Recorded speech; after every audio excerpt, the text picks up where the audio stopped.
Carl Jung lived in a time when the human psyche remained largely unexplored territory. Born in 1875 in Switzerland to a family of religious scholars, he quickly demonstrated an intellect that set him apart. His fascination with both science and spirituality made him a controversial figure, even within the emerging field of psychoanalysis.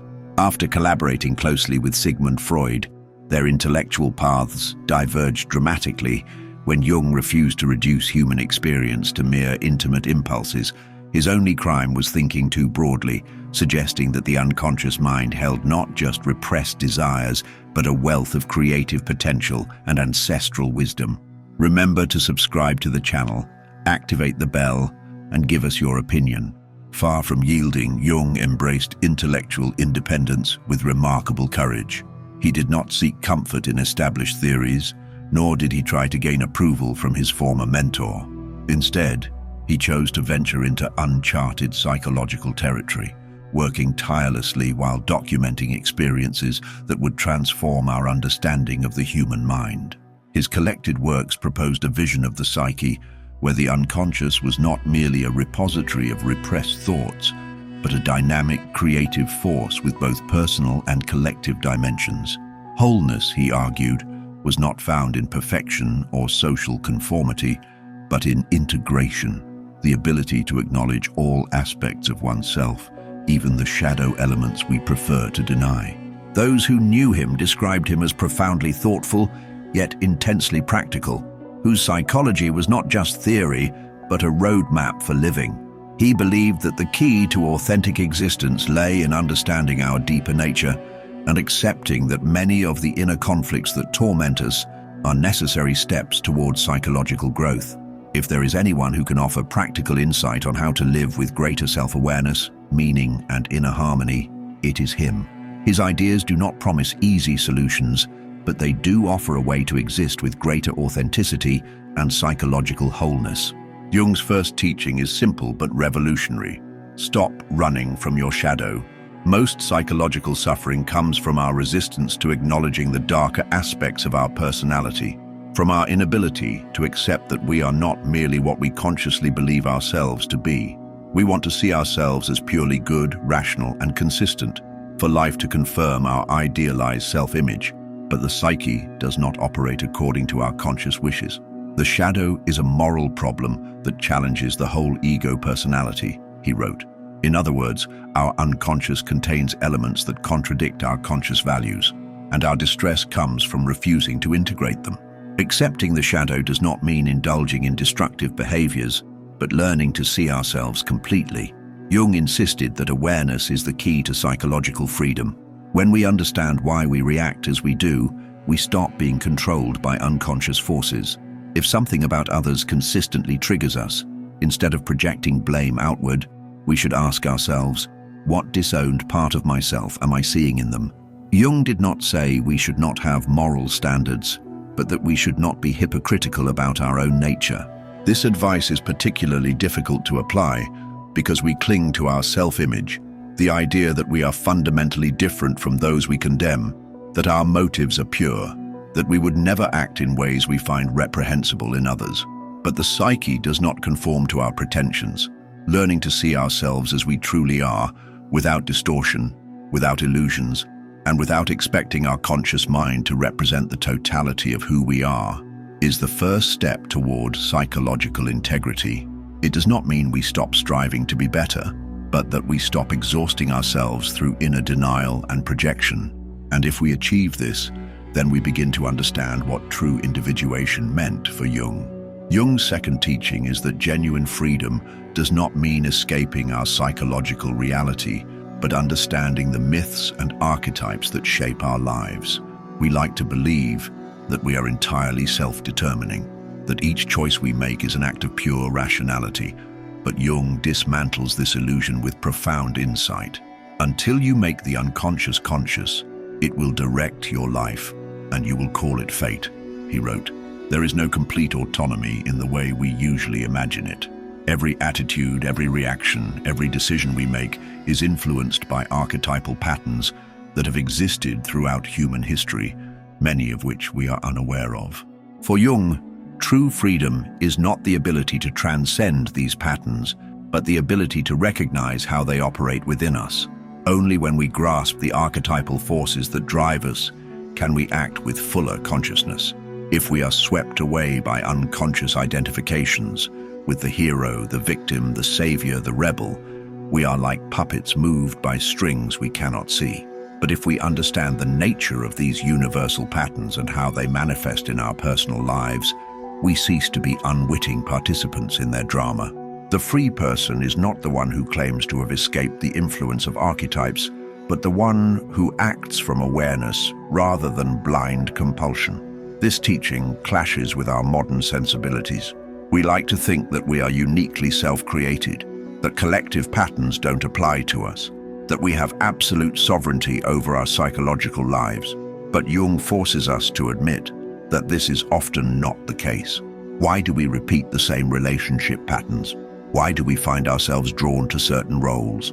Why do we experience powerful emotional reactions to symbolic images? Freedom for him begins when we stop denying the collective dimensions of our psyche and start recognizing their influence. It is not about escaping archetypes, but becoming conscious of them so they do not rule over us from the shadows. Because the one who does not know the myths living through them is not free. They are merely acting out ancient patterns while believing themselves to be entirely original. Jung's third teaching is that happiness is not found in external achievements, but in meaning and wholeness.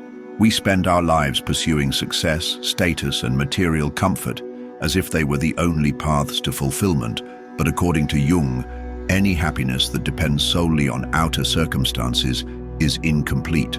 If our well-being is tied exclusively to career advancement, social recognition, or material acquisition, then we live in perpetual insecurity because we know all these things can be lost or may fail to satisfy once attained. True fulfillment, he says, does not come primarily from what we accomplish, but from how deeply we engage with our own existence. The least of things with a meaning is worth more in life than the greatest of things without it, he wrote. With this, he rejected the idea that contentment is something we achieve through external validation alone. It is not a distant reward, but a way of living in accordance with our authentic nature. It is not about accumulating accolades or possessions, but about finding purpose in the ongoing process of becoming more fully ourselves. Meaning is not a prize that comes after sacrifice. Rather, living meaningfully is itself the greatest source of psychological vitality. This teaching is difficult to embrace because we are conditioned to think of success as something to be measured externally, not something to be experienced internally. But Jung challenges us to see it differently. Instead of asking what we must acquire in order to be happy, we should ask why we believe fulfillment lies outside our current psychological reality. Joy, according to him, does not come predominantly from what we attain, but from the integrity with which we live our individual journey. And the one who grasps this truth stops measuring their worth by external metrics alone. They no longer seek validation exclusively in the opinions of others because they find orientation in their own psychological compass. Jung's fourth teaching is that relationships mirror our unconscious and therefore offer paths to self-knowledge. Most people engage with others without recognizing how much of what they see is colored by their own projections. But for Jung, every significant relationship reveals aspects of ourselves we have yet to integrate. Everything that irritates us about others can lead us to an understanding of ourselves, he wrote. In other words, when we react strongly to someone else, whether with admiration, contempt, envy, or infatuation, we are often encountering projected elements of our own psyche. This does not mean that Jung denied the reality of others, but rather that he saw relationships as opportunities for greater self-awareness. To truly connect is not to seek in another what we refuse to acknowledge in ourselves, but to engage with them from a place of increasing psychological honesty. If our relationships are characterized by repetitive conflicts, intense dependencies, or idealized expectations, then we are likely caught in unconscious projections rather than seeing the other person clearly. True relationship does not stem from using others as screens for our projections, but from withdrawing these projections through conscious recognition. Only those who engage from a place of growing self-awareness, not from unconscious need, can truly meet another human being. This teaching is challenging because it requires us to question our most immediate perceptions and emotional reactions. But for Jung, no significant relationship is wasted if it brings us into greater consciousness of our own psychological patterns. The most transformative connections are not those that simply confirm what we already believe about ourselves, but those that bring us into uncomfortable yet illuminating encounters with disowned aspects of our psyche. To relate is to discover yourself through the mirror of another, and to do so consciously is to gradually reclaim the parts of yourself that you have been projecting outward. Jung's fifth teaching is that psychological symptoms carry meaning and purpose. We typically view anxiety, depression, obsessions, and other disturbances as purely negative states to be eliminated. But Jung warns us that symptoms often arise from neglected aspects of the psyche demanding attention. Neurosis is always a substitute for legitimate suffering, he wrote. In other words, many psychological symptoms are not merely dysfunctions to be suppressed, but communications from the unconscious indicating that our conscious attitude has become too narrow or one-sided. The power that symptoms hold over us comes from making us believe that they are merely obstacles to be overcome rather than signposts pointing toward necessary psychological development. They drive us to seek quick relief, medical interventions, and external solutions without considering what the symptom might be trying to accomplish within the larger economy of the psyche. This is why Jung saw symptoms not as meaningless afflictions, but as potential catalysts for growth. Those who experience recurring psychological difficulties without understanding their underlying purpose often find themselves trapped in cycles of temporary relief, followed by new manifestations of the same core issues. But once a person comprehends the teleological nature of symptoms, their forward-looking purpose, they cease to be merely their victim. This does not mean romanticizing suffering or avoiding appropriate treatment, but rather expanding our approach to include the question, what is this symptom trying to achieve? Fear, compulsion, even depression. These states Jung saw not as random biological accidents, but as compensatory mechanisms attempting to correct a one-sided conscious attitude. For Jung, the most effective way to address psychological suffering is through meaning-making, understanding what the symptom is communicating rather than simply trying to eliminate it. And when symptoms are approached with this attitude, they often transform from seemingly senseless torments into intelligible steps on the path of psychological growth. Jung's sixth teaching is that symbols provide access to psychological resources that rational thought alone cannot reach. Most modern approaches privilege literal, conceptual thinking, but for Jung, symbolic expression represents the natural language of the deeper psyche. True transformation is not achieved through intellectual understanding alone, but through engagement with the rich symbolic dimension of human experience. Man needs symbols to represent that which transcends his conscious comprehension, he wrote. This does not mean that reason should be abandoned, but rather that symbolic understanding offers a complementary way of knowing that is especially suited to psychological development. The problem is that many confuse symbolic thinking with primitive superstition, dismissing its value entirely. But Jung warns that a purely rational approach leaves us cut off from the healing resources of the unconscious. Dreams, art, mythology, even symptoms, all these express themselves primarily through symbol rather than concept. They speak not to our rational mind, but to our whole being, bringing together conscious and unconscious in images that cannot be reduced to single meanings. This teaching does not suggest we must reject scientific understanding, but it does mean that symbolic awareness should inform our psychological approach. Jung shows us that the more we develop our capacity to work with symbols, through dream analysis, active imagination, creative expression, the less we rely on purely intellectual solutions to psychological challenges. Integration is not achieved through rational insight alone. It requires engaging with the symbolic processes that naturally facilitate psychological transformation.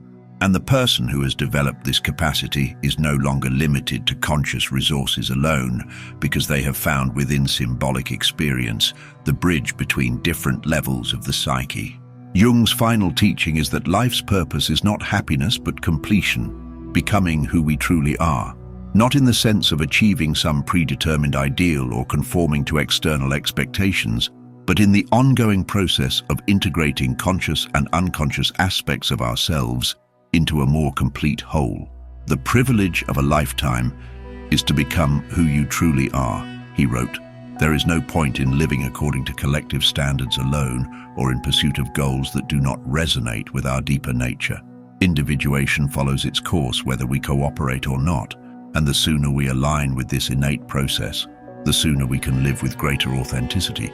This perspective differs radically from approaches that seek fulfillment through adaptation to social norms or through the pursuit of standardized markers of success. For Jung, the meaning of existence is not in conformity, but in the realization of our distinctive psychological reality. Joy is not a steady state to be achieved, but a byproduct of living in accordance with one's true nature. It is not the absence of challenges that brings fulfillment, but the experience of becoming more fully ourselves through engaging with life's inevitable conflicts and contradictions. Jung does not offer an easy path or promises of constant happiness. His teachings demand a profound shift in how we understand ourselves and the world. But those who engage with them discover something that few ever achieve: a life no longer dominated by unconscious compulsions, a more complete acceptance of both light and shadow, and an existence in which one no longer seeks to escape psychological reality, but to fully inhabit it with increasing consciousness. And perhaps, in the end, that is the only real way to overcome neurosis, meaninglessness, and alienation from ourselves.